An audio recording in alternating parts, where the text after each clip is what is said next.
This is a Glitterball podcast.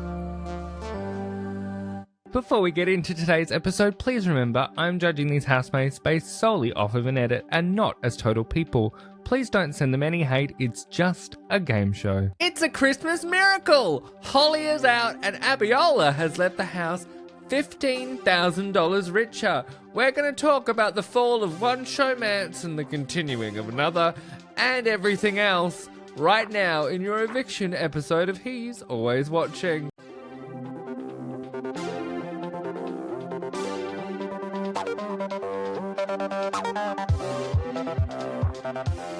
From Glitterball, this is He's Always Watching, a Big Brother podcast.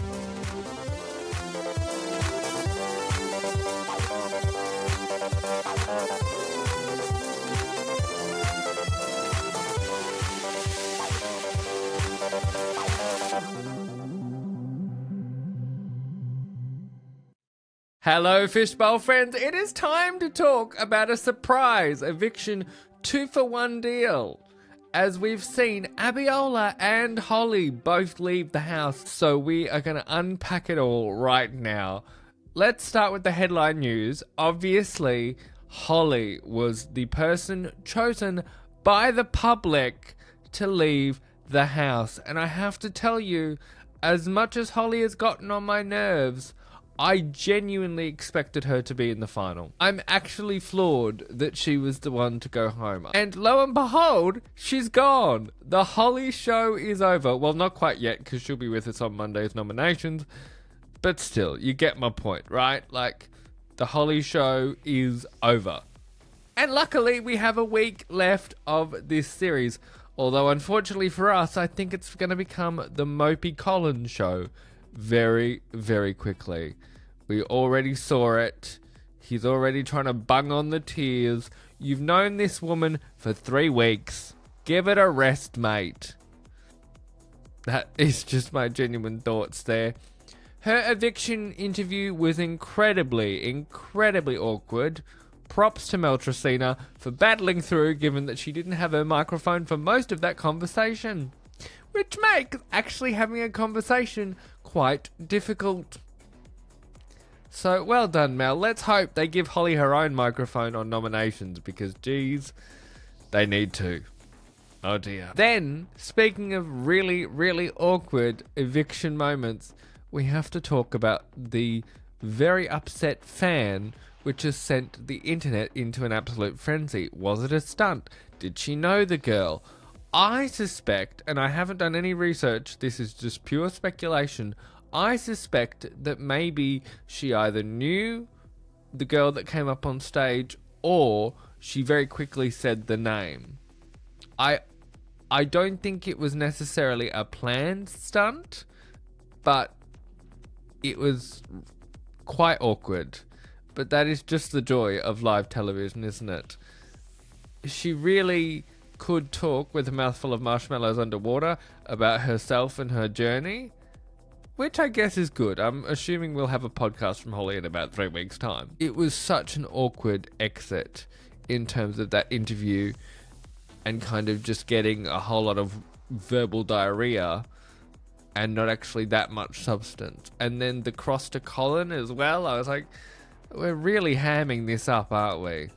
It was kind of unfortunate. But that is the way that showmance has gone. But let's move on to the other piece of headline news, which actually makes me quite sad. It's that Abiola has left the Big Brother house, but not without receiving $15,000 for her trouble. So all's well that ends well, I suppose, given that you've left the house $15,000 richer than when you arrived, Abiola. I'm really sad to see Abiola go, because as much as I can understand her sleeping was kind of annoying her housemates, when we got to see her, I really enjoyed her. She is just delightful. I think she is a lot of fun. I think she's a trooper for getting up that early to do the bread. I don't think I could do it, but here we are. I think there was more we could have gotten out of Abiola. And I'm sad to see her leave, because I genuinely thought she would be in the final as well. My final 4 was Holly, Colin, Abiola, and Alana. So that's kind of blown that to smithereens. So only 2 of the 4 stand. And I will say some of those is not by choice. Some of those is what I thought the public would choose. So I'm surprised that this has gone this way. I really, really am. But I'm pleased for Abiola that she got the money, because good for her. You're better off going into that experience. It's like I said with Vinny. You're better off going into that experience. It's an individual game. If you can get some money out of it, and you don't think you're going to win, even if you think you're going to win, I think it's still a valid discussion to have with yourself, because you don't know if you are actually going to win. You don't know if you're going to make it to the end. If you're having money waved at your face, would you not take the money? I think I would find it hard not to. I don't know about you, but I think I would find it hard not to. So props to her for doing what was right for her and taking that money. After the break, we're going to get into the rest of the Christmas chaos. I'll see you in just a second. Welcome back, Fishbowl friends. Outside of the festive chaos, we've had a house mutiny, because the rest of the house have told Colin and Holly what they think of their PDA, and it has not gone down well. But I don't want to talk about those 2 any more than I have to. The reason I want to talk about this is Emily's diary room moment. This was hysterical. Having a chat with Big Brother, going, they've not left much to the imagination, and then saying to Big Brother, you poor thing, you must have gotten an eyeful. Killing me. If there is one housemate that has given incredible diary room all season, it is Emily. There is just like this accidentally funny, and I mean this as a compliment, accidentally funny energy about her that is just spectacular. I really, really enjoy her diary room moments. This was another great one. We had a great one about the flies earlier in the week. She is just really delivering in these small little moments of just quirky chaos that are just fantastic, in my opinion. Obviously, the house has had enough of Colin and Holly doing what they're doing. Of course, Holly doesn't get the point. But what are you going to do there?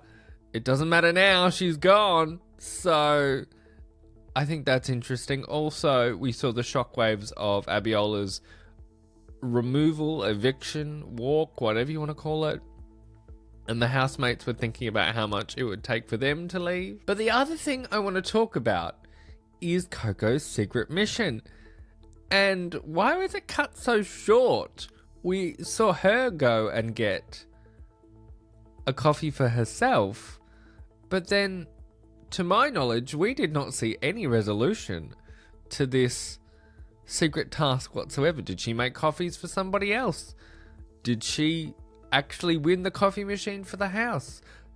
Third of all, that coffee machine was not quiet enough to be in that little hidey hole. But did she succeed? We don't know. I'm assuming we might find out tomorrow, but that was a very weird choice to include one section of a secret mission and then give us absolutely no resolution. I have questions. But with that, we have reached the end of your eviction episode for this week. What a week it has been. Before I go, however, I want to give you some predictions for this week, because this week's going to be a bit weird for us here at He's Always Watching, because by the time I see you next, we'll have already said goodbye to another housemate and potentially had a whole second round of nominations, because do not forget, we have an eviction on Wednesday, and I will see you on Thursday for our second eviction debrief of the week. I feel like that's going to be a big episode, because we're going to have a lot to cover, I'm sure, from this upcoming round of nominations to that eviction and whatever else Big Brother is throwing. I suspect we could see Coco, Connor and Vinny up for this eviction. Or Bruce, but I feel like given the gender imbalance in the house, Bruce could skate through. It just depends who puts their points where. So Bruce could survive to be boring another day. We'll see. But I do think that eviction will be tricky to call It's very interesting that we're having a midweek eviction. Will it be a single eviction or will it be a double? I suspect it might be a double. I wouldn't be mad if we end up with 5 housemates in the final, but we shall see. But for now, thank you for being here. If you enjoyed this episode, please share it with a friend and rate and review on whatever podcasting app you're listening on. I will see you on Thursday for another episode of He's Always Watching. And in the meantime, remember, Big Brother's not the only one who's always watching. I'll see you soon.